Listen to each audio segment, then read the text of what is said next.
Olá, meus queridos jovens, como é que estão vocês? Tudo bem? É um prazer novamente estar marcando esse encontro com vocês para fazer aquela viagem aí pela geografia. Agradecer ao estado de Rondônia, na pessoa do governador Coronel Marcos Rocha, da Secretaria Estadual da Educação, na pessoa do professor Suame, de toda a equipe da mediação, dos professores que estão aí com vocês, e nós da equipe, professor de Geografia, eu, professor Arimateia, professor Rogério, professor Jorge, e claro, uma pessoa especial que está aqui conosco, a intérprete Aldelina. Portanto, nessa aula, nós iremos falar dos Estados Unidos e também um pouco da Alemanha, que é uma economia rica, tá? Portanto, nós estamos na aula 32.1, ok? Vamos lá. Estados Unidos, nós já falamos bastante dele, do desenvolvimento. Nós iremos falar um pouco do espaço industrial, que já falamos na aula passada, agora do espaço agrário, e depois a maior potência econômica hoje na Europa, que é a Alemanha, tá? Portanto, na habilidade, você já sabe, analisar aqueles diferentes processos de produção, circulação de riqueza e suas implicações socioespaciais. Vamos lá. Quando nós falamos dos Estados Unidos, nós já falamos do Nordeste dos Estados Unidos, da região industrial, como você pode observar aí, no seu texto, ó. Primeira e segunda revolução industrial, aí é a base típica de qualquer desenvolvimento econômico de grandes potências hoje, aonde foi favorecido pelos setores de mineração, siderurgia, o grande desenvolvimento, tá? Vejam só que gráfico maravilhoso. Se você não aprender com este gráfico, tá um pouquinho difícil. Reveja seus conceitos. Portanto, por que teve o desenvolvimento industrial do Nordeste? Ó? Lá tinha disponibilidade de recursos naturais, que eu já expliquei para vocês, que era, por exemplo, carvão mineral e minerais metálicos, tá? Os grandes lagos para a navegação. Teve o investimento nas indústrias siderúrgicas, automobilísticas e, claro, os portos. Tá super 10 aí essa explicação, tá? Esse mapinha, também vocês têm conhecimento já, é o mesmo mapinha que nós vimos na aula 31.1, tá? Portanto, bem explicado aí, espero que você esteja ligado nele aí. Agora, vejam só aqui, quais são as consequências da industrialização? Nós temos nessa região Nordeste e Leste, ó, aglomerações urbanas e industriais, alta densidade demográfica e habitantes por quilômetro quadrado, megalópole como Boston, que pega de Boston a Washington. Nós iremos encontrar nessa região isso aqui, ó. Olha o mapa. Vem com o mapa aqui. Vem com o mapa. Qual foi o conceito que nós estudamos? Olha, eu vou lembrar para o Enem, certo? Conceitos, desculpa aí que faltou colocar aqui minha canetinha. Vamos nessa canetinha, tá? E aí vamos aqui esta aula. Conceito de urbanização. Fica ligado, ó. Nós estamos falando de Boston, tá? Se nós estamos falando de Boston, tem aqui megalópole. Ó. Nessa megalópole tem cidades como Nova York, Boston, Filadélfia, Baltimore e Washington. Todas essas cidades, elas são também chamadas cidades globais.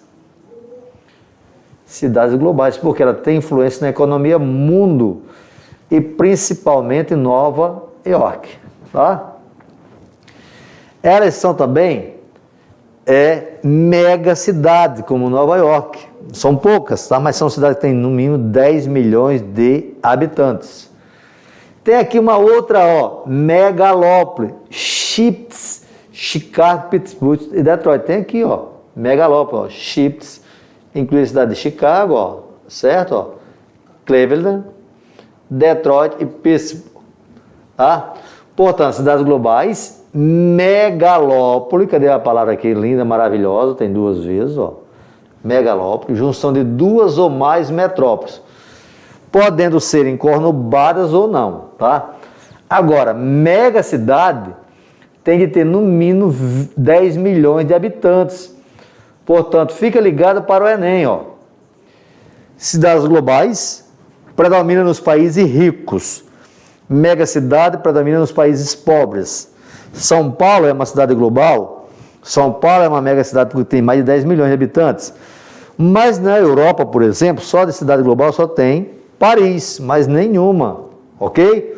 Portanto, a industrialização leva ao processo de urbanização. Como nós falamos que é o Nordeste e a região leste dos Estados Unidos, o grande centro industrial, são nessas regiões que nós vamos ter a grande concentração humana. Mas desse lado também eu tenho uma outra megalópole que é chamada de San. É San Diego a São Francisco, na Califórnia, passando pelo meio com Los Angeles. É San, ok? Portanto, os Estados Unidos têm 3 megalópolis. Ficou ligado? Parabéns. Vamos em frente porque nós temos muito para aprender, não é? Vem comigo agora. Chegamos. Veja só. Não ficou concentrada aí a economia. Depois da Segunda Guerra Mundial, tá? Houve uma desconcentração da indústria. Isso ocorreu porque você tem que levar em consideração também que os Estados Unidos quis desenvolver o Oeste. E aí, o Estado investiu maciçamente no Oeste dos Estados Unidos, aonde eu coloquei lá San Diego, São Francisco, Los Angeles. Você vai encontrar a região chamada de Sun Belt, região de alta tecnologia, na qual nós temos o Vale do Silício, região mais industrializada dos Estados Unidos. Olha, observa aí o mapinha novamente, ó. Estados Unidos, espaços industriais, vem comigo aqui, ó, tá? Fica mais um pouquinho aqui. Nós temos aqui o quê? Primeira região industrial, que é região chamada de Manufacturing Belt, que hoje recebe o nome de Rust Belt, cinturão do ferrugem. Essas duas regiões aqui é o que nós chamamos de Sun Belt. Olha aqui, onde nós temos o Sun Belt. Manufacturing Belt é a primeira região industrial dos Estados Unidos. O Sun Belt é a região de alta tecnologia. E eu não estou dizendo que aqui não tem alta tecnologia. Eu estou apenas dizendo que essa região foi a primeira industrialização. Portanto, fica ligado nisso aí, tá? Depois, essa dinâmica foi para o Oeste. Já falei disso aí. E aí, onde é que nós estamos o Oeste? Veja isso aqui no mapa novamente. Não vamos sair de mapa, tá? O que é que nós temos aqui, ó? As indústrias atuais. Leiam o mapa, por favor. Eita, foi tudo agora, hein? Aí. Leia o mapa, tá? Olha quanto aviãozinho tem por aqui. Olha só.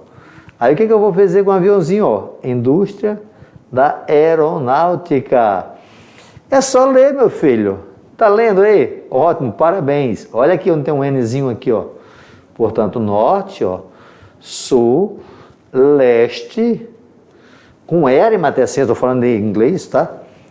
Oeste, aê, quase que acabei com o meu inglês todo. Western, Oceano Pacífico, Bacia do Pacífico, Oceano Atlântico, Golfo do México, você escuta tanto falar nessa região. Ah, você vai para Miami, é aqui, ó, certo, ó. Tudo bem, vou para Nova York, onde é que é? Aqui, ó, frio pra caramba, tá? Região dos lagos, ó, porque tem muito lago aqui, ó. É muito top você analisar um mapa, para você ter tudo aí. Observe que a região dos Estados Unidos, todo o mapa, tem bastante indústria desconcentrada, tá? Não está só numa região. Isso faz parte dos Estados Unidos moderno, ok? Fica ligado. O que é que nós temos aqui? Região da indústria mais tradicional, região da indústria mais recente, alta tecnologia, tá? Olha aqui, ó, São Francisco, ó, Los Angeles, Phoenix aqui, ó, San Diego daqui, bem aqui embaixo, tá? Vamos em frente? Portanto, saímos das indústrias, vamos falar de quê? Aí, ó, o cinturão, ó, do Sol, ainda falando de mapa, ó, Vale do Silício, que eu já falei tudo. Observe, eu não vou falar nada, tá? Observe o mapa, ok? Observe o mapa. Ficou ligado em alguma empresa que você conhece? Mas a Arimateia, isso aqui não é multinacional, não. Aqui você está vendo aqui que é frutas, tá? Isso é irrigação, mas aí tem muitas empresas que você conhece. Isso significa o quê? As maiores empresas multinacionais do planeta no Vale do Silício. Que mapa lindo, estou apaixonado por esse mapa, tá? Vamos ao próximo aí, agora olha só. O que é que nós temos aí? Vem comigo aí, ó. Olha aí o que é que nós temos aí, bem grande aí, viu? Como você sabe ler? Muito bem. Espaço agrário nos Estados Unidos. Os Estados Unidos é um país que, quando você faz a análise da agricultura dele, ele começou com uma agricultura familiar. Mas claro que no momento que você tem uma industrialização, muita gente deixa o campo e vai para a cidade. E aí começa a modernização do campo. E essa modernização do campo começou principalmente com a crise de 1929, quando teve uma grande fome nos Estados Unidos. Fome. Tem alguém com fome aí? Vamos nessa, tá? Eu não sei quem está com fome, tá? Eu estou aqui, ó, com a barriga cheia, mais de água, tá? Portanto, vamos em frente. E aí, depois da crise de 29, os Estados Unidos começou uma nova tipo de agricultura, aonde criou especificações de áreas agrícolas para promover uma grande modernização no campo, como você pode observar aí no seu texto. Veja bem, que modernização foi essa? Ó? São as novas tecnologias. Que novas tecnologias foram essas? Máquinas, arados mecânicos, fertilizantes, para os animais, as vacinas. Claro que veio acompanhado da irrigação. Hoje, trazendo para o momento atual, é o uso da biotecnologia, como são produtos transgênicos. Tudo isso, mais outras modificações com grande investimento de capital, torna os Estados Unidos hoje como o maior produtor de alimento do planeta. Professor, e quem é o segundo maior produtor de alimento? O Brasil. Sabe qual é a grande diferença? Que os Estados Unidos é o maior produtor de alimento, é um dos maiores exportadores e é um dos maiores importadores de alimento. A fome nos Estados Unidos existe, mas é muito pouca. A desigualdade social lá não é gritante como no Brasil. Agora, um detalhe. Essa modernização do campo dos Estados Unidos foi chamada de Revolução Verde. E para a América Latina veio após a Segunda Guerra Mundial, tá? Com um nome chamado Revolução Verde. Portanto, no Brasil foi pós Segunda Guerra Mundial. Qual é a diferença? Que lá não temos a fome que nós temos aqui, por causa da desigualdade. E quais são os principais produtos agrícolas dos Estados Unidos, professor Arimateia? Veja aqui na tabelinha. Olha aqui, ó. Veja aqui. Vem comigo aqui, tá? O que é que nós temos? Soja, o Brasil é grande produtor também, milho, frutos secos, carne bovina, algodão, tá? Portanto, o Brasil também produz soja, o Brasil também produz milho. Nós temos aqui esse menor quantidade, esse aqui em grande quantidade, temos esse em grande quantidade, ou seja, o Brasil e os Estados Unidos concorrem muito fortemente dentro da agricultura, tá? Por quê? Porque aí você, como pode observar, vem aqui, ó, observa bem, tá? Veja só o que é que nós temos aí na nossa telinha. Além da tecnificação, a grande produção agropecuária também se deve ao elevado aproveitamento do espaço agrário. É a chamada pecuária intensiva. Grande investimento em capital e tecnologia, com pouca gente trabalhando. Olha só, menos de 1,6% da população é economicamente ativa. Essa palavra PEA é população economicamente ativa. Trabalha na agricultura, ok? E é o maior produtor de alimentos do planeta. Claro que também tem uma grande área e o clima favorece, que é o clima, a maior parte do clima temperado, com solos de boa qualidade, porque o clima temperado favorece a solos de boa qualidade. O Brasil hoje é um grande produtor de alimentos porque tem grande investimento em pesquisa científica no solo, representado por quem?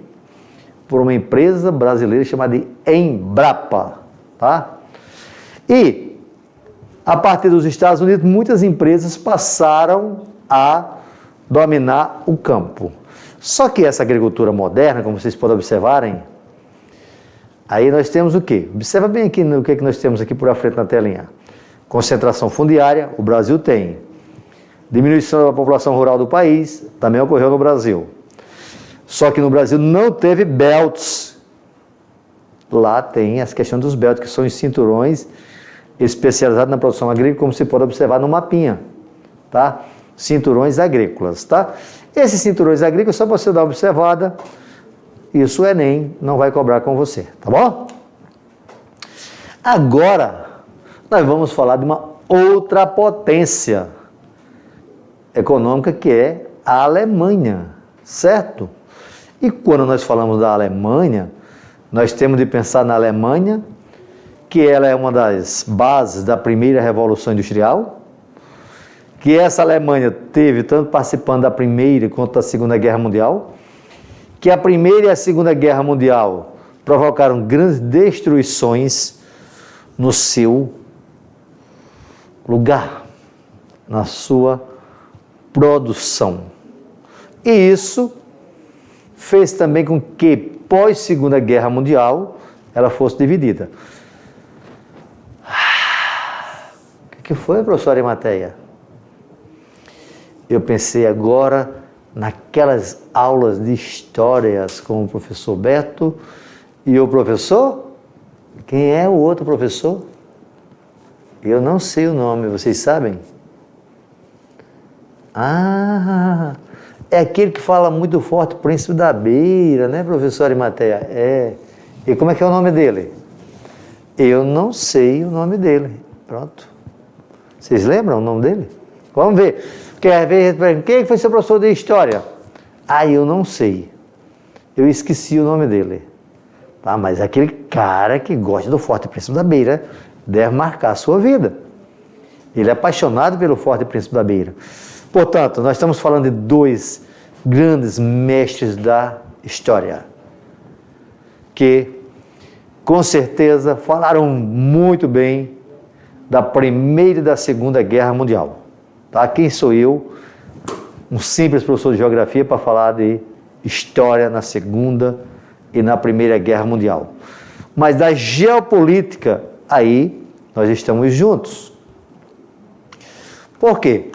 A Segunda Guerra Mundial levou a Europa a ser dividida em dois blocos. A Alemanha foi o que sofreu mais. Mas quais foram os fatores que favoreceram a industrialização na Alemanha? Claro que naquele momento era matéria-prima, o carvão mineral, que já falei para vocês que é de origem sedimentar, o ferro, que é um mineral metálico, tá? Isso estava onde? No Vale do Ruhr, que provocou o quê? Guerras. Claro que tem dois rios que favoreceram também a navegação, que foi o Reno e o Ruhr. Navegação são rios de planície, tá? E isso favoreceu as trocas comerciais ainda lá na Idade Média. Lá na Idade Média, estou lembrando das aulas de história, professor Arimateia. Idade Média, sim, ótimo. Tá? Destruição na Primeira e Segunda Guerra Mundial, que eu já falei para vocês, que imagem triste essa daí, esse grande monumento histórico aí pegando fogo. Tá? Mas vamos falar de coisa melhor? O que foi... até que não é melhor ainda não, desculpa aí, tá? Mas o que é que a Primeira Guerra levou à Alemanha? Destruição das estruturas físicas, empobrecimento, indenizações aos países vencedores, restrições militares, perda de território. Isso é muito importante você estar ligado. Tratado de Versalhes. Tratado de Versalhes. Escreve ao nome, Tratado de Versalhes. Só as consequências disso aí. Ok? Segunda Guerra Mundial, divisão. Mas teve morte, destruição de materiais. Não vai fugir muito. Tipo da Primeira Guerra, né? Portanto, vai assemelhar os dois. E aí nós vamos ter o quê? Agora a Guerra Fria. Tá? Vejam bem o que é que nós temos aqui, ó, plano macho. Vou falar mais isso para vocês daqui a pouco. Só fica ligadinho aí, ok? Aqui nós temos, ó, a Alemanha socialista, tá o rapazinho lá trabalhando. Ok, vamos vir para cá. Que vem comigo agora para o mapa. Ok? Já olhou o mapa direitinho, ó? 1949, 1990. O que é que tem? Aqui já está a unificação. Meus queridos jovens, vamos entender o contexto que foi a divisão da Alemanha. Nós temos que a Segunda Guerra Mundial foi o eixo contra os aliados. Quem eram os aliados? Estados Unidos, a União Soviética, isso mesmo, tá? A França e o Reino Unido. Esses quatro são integrantes do Conselho de Segurança da ONU, que você vai acrescentar mais China, tá? O Conselho de Segurança da ONU ainda hoje é formado por Estados Unidos, Rússia, França, Reino Unido e China, aqueles mandatários. Tem um poder violento. E quem era o eixo? Alemanha, ok? Alemanha, Itália e Japão. Foi justamente esse país, Alemanha, que já tinha provocado 2 guerras mundiais, e aí você estudaria isso em história, que foi escolhido para a divisão, tá? E aí, observe que aqui nós tivemos o quê? Uma divisão, aonde essa Alemanha aqui, ó, essa Alemanha, ela vai ser a Alemanha socialista, que é a chamada Alemanha Oriental. Essa Alemanha aqui, ó, é a Alemanha capitalista, que é a Alemanha Ocidental. Portanto, Alemanha Ocidental capitalista. Ficou mais bonitinho assim. Alemanha Oriental socialista. Tudo bem? Até aqui tudo entenderam? E aí, outro pedacinho seria para a França, outro para o Reino Unido. E um pedacinho ficava para a Alemanha. Terminada a Segunda Guerra Mundial, não houve um bom acordo, e aí o que aconteceu? As 2 Alemanhas passaram a ter uma potência militar sobre a sua influência.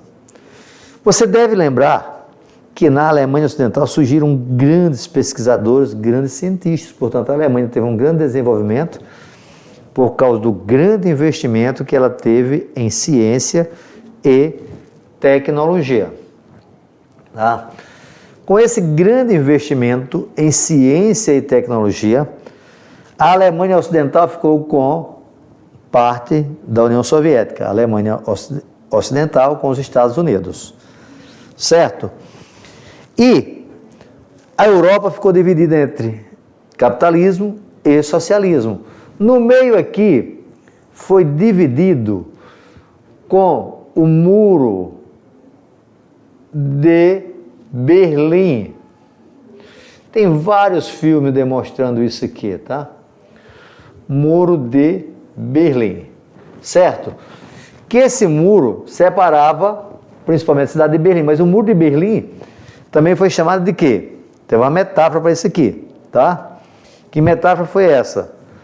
Porque nós estamos falando da chamada cortina de ferro. Cortina de ferro. Ok? Separando a Europa, porque não ficou só aqui. Quando é que esse muro caiu, professor Arimateia? Em 1989. A queda do Muro de Berlim. Portanto, de 1961 a 1989, nós tivemos a Europa separada pelo Muro de Berlim. Em 89, o muro cai e vem o que é denominado de reunificação das Alemanhas. Aqui, ó, unificação da Alemanha. Portanto, nós tínhamos duas Alemanhas, agora ficou só uma. Trazendo para hoje o que chama mais atenção é que dessa Alemanha Oriental, a primeira-ministra da Alemanha, como é que é o nome da primeira-ministra da Alemanha hoje? Vocês sabem, né? Estão ligados ao nome dela? Essa primeira-ministra é a Angela Merkel. Portanto, nessa divisão da Alemanha, vem a unificação da Alemanha. Unificação, ó. Olha a junção, ó. Temos agora só uma Alemanha. Puxa, professor, eu lembro daquela goleada que a Alemanha fez no Brasil, de 7-1, né? Isso. Vai fazer 7 anos este ano, tá? Muito triste, 7-1. Mas vamos falar de economia. Depois que essas duas Alemanhas foram reunificadas, nós tivemos uma grande transformação nesse mapa europeu. E hoje, quem é a primeira-ministra da Alemanha é Angela Merkel, que ela representa a Alemanha Oriental, tá? A Angela Merkel vem da Alemanha Oriental. Para quem não sabe, a Angela Merkel tem doutorado em em química nuclear, tá? Portanto, as duas Alemanhas voltaram a crescer. E hoje, quando você fala de potência econômica, a Alemanha aparece aí entre as grandes potências. Por quê? Porque ela passou a representar uma Alemanha que tem grande desenvolvimento. Olha só, distribuição das 500 maiores empresas alemãs. O que é que nós temos? 464 estava na Alemanha Ocidental, 36 só na Alemanha Oriental. Portanto, analisa só. Quem foi que levou mais vantagem? Foi o lado capitalista ou o lado socialista? Isso hoje nós estamos acompanhando muito esse debate sobre capitalismo, sobre socialismo. E aí fica uma análise para vocês fazerem. Esse mapinha, é de 2019. Portanto, a primeira-ministra, Angela Merkel, que está no poder há 16 anos, tá? Ela é primeira-ministra, é importante que vocês dêem uma estudada sobre o que é parlamentarismo. Portanto, é a mulher mais poderosa hoje do mundo. Mas, professor Arimateia, não é a rainha da Inglaterra? Meus queridos, é diferente o poder aqui da rainha da Inglaterra, tá? a rainha da Inglaterra é mais um poder histórico, tá? Daquele imperialismo que não quis desmontar. Aqui não. Nós estamos falando de uma mulher que representa a mulher no mundo atual com um poder de decisão, com um poder de unificação, com um poder de equilíbrio. Mas, professor Arimateia, não existe na Alemanha pessoas que são contra a Angela Merkel? Existe. Até porque na Alemanha existe muito xenofobismo, a aversão ao imigrante. E a Angela Merkel é uma das pessoas que foi favorável a dar apoio a essa grande quantidade de imigrantes que chegam lá. Mas o que nós podemos perceber é que a Alemanha tem grandes empresas multinacionais, tais como você pode observar aqui, ó, a Volkswagen, a BMW, a Linde e Companhia, a Bosch, Metro, Continental, Audi, ou seja, mais outros três, são empresas que vocês, de uma forma direta ou indireta, conhecem. São empresas que estão presentes no nosso cotidiano. Por quê? Vamos pegar como exemplo essa daqui, foi uma das primeiras empresas automobilísticas a vir para o Brasil. Ela tem uma participação muito grande na produção de automóveis no nosso país. O que eu quero dizer com isso é que a Alemanha faz parte do mundo tecnológico. A Alemanha faz parte da terceira revolução industrial, que hoje nós já chamamos de quarta revolução industrial. Portanto, quando nós falamos de revolução industrial, fique atento, a primeira revolução começou na Europa, pela Inglaterra, França, Alemanha. A segunda foi puxada também pelos Estados Unidos e Europa. E a terceira foi puxada por Estados Unidos, Japão e Alemanha.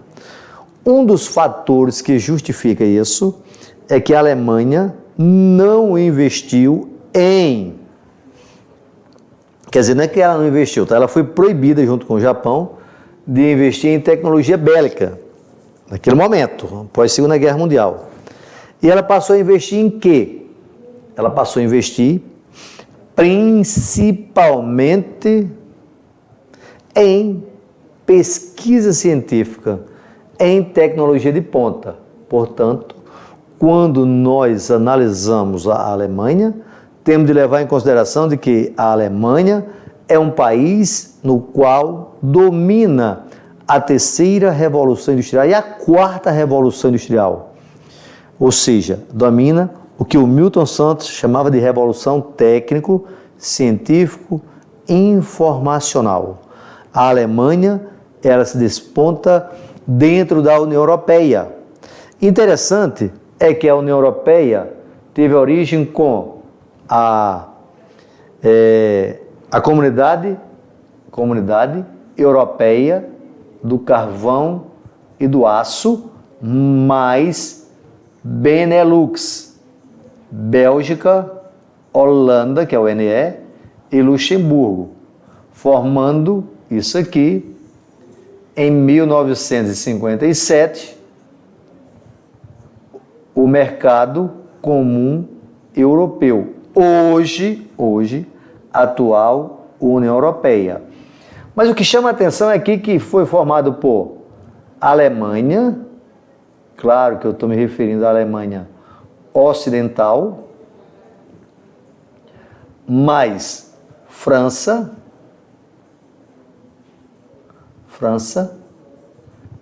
e mais a Itália. Portanto, quando a União Europeia começou, tinha 6 países: Alemanha Ocidental, França, Itália, Bélgica, Holanda e Luxemburgo. Hoje compõe a União Europeia 27 Estados-nações. E quem é que pulou fora?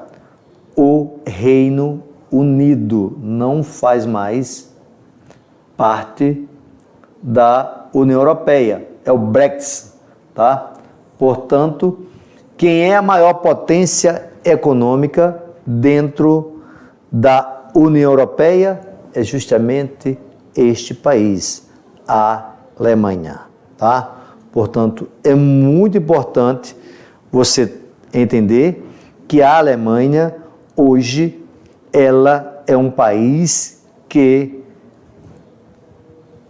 tem fortes decisões na geopolítica europeia, puxada por Angela Merkel, tá?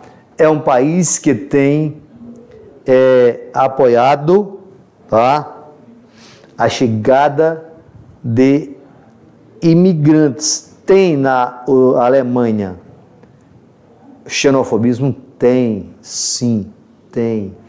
Todo mundo apoia a Angela Merkel? Não, ela tem uma posição muito grande, justamente por causa de quê?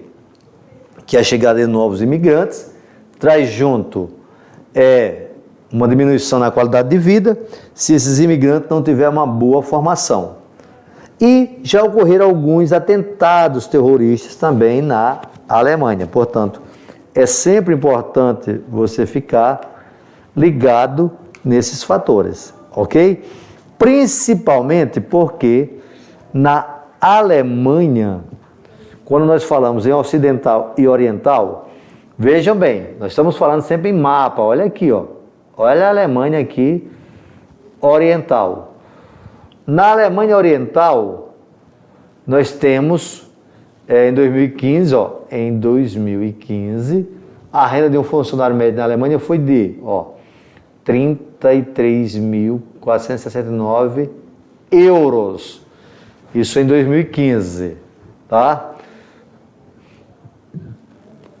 Para qual Alemanha? Ocidental. Já na Alemanha Oriental, os salários são menores, 26.827 euros. Mas se você perceber, não é uma diferença tão gritante, tá? Isso representa 80% da renda média no oeste da Alemanha, Portanto, 80%. Observe que no Brasil, a desigualdade social é muito gritante. Portanto, essa desigualdade social na Alemanha existe, mas é pequena. Mas existe por causa de quê? Porque esse lado aqui era capitalista e continua sendo capitalista. Esse lado aqui era socialista, ou, se você quiser dizer, comunista. Portanto, hoje não é mais, mas deixou sequelas. Em vez de trazer uma equidade, como defende o socialismo, trouxe uma divisão salarial. Portanto, os melhores salários estão aonde? Na Alemanha Ocidental, quando comparado à Alemanha Oriental, ok? Portanto, meus queridos, tá? Meus jovens, vejam bem, eu fiz aqui uma análise da realidade da Alemanha, certo? Isso está no cotidiano do nosso dia a dia. Falei de atualidade, mas a Alemanha também não é freguês também do Enem, não, tá? Mas é para que vocês entendam que o mundo pós-socialismo deixou suas sequelas na Alemanha. Portanto, foi um prazer muito grande estar com vocês até aqui. Foi um enorme conhecimento sobre essas regiões, mas eu gosto de agradecer a Deus, primeiramente, por estarmos juntos, e agradecer principalmente a você, meu filho, minha filha, e aos meus queridos professores. Um abraço a todos vocês, tá? A importância do nosso conhecimento é vocês. Lembrando de que não esqueçam de ir lá no Agora Vai Enem, a atualidade. Se não citei ainda ele agora, porque isso aqui não está lá, ok? Tchau!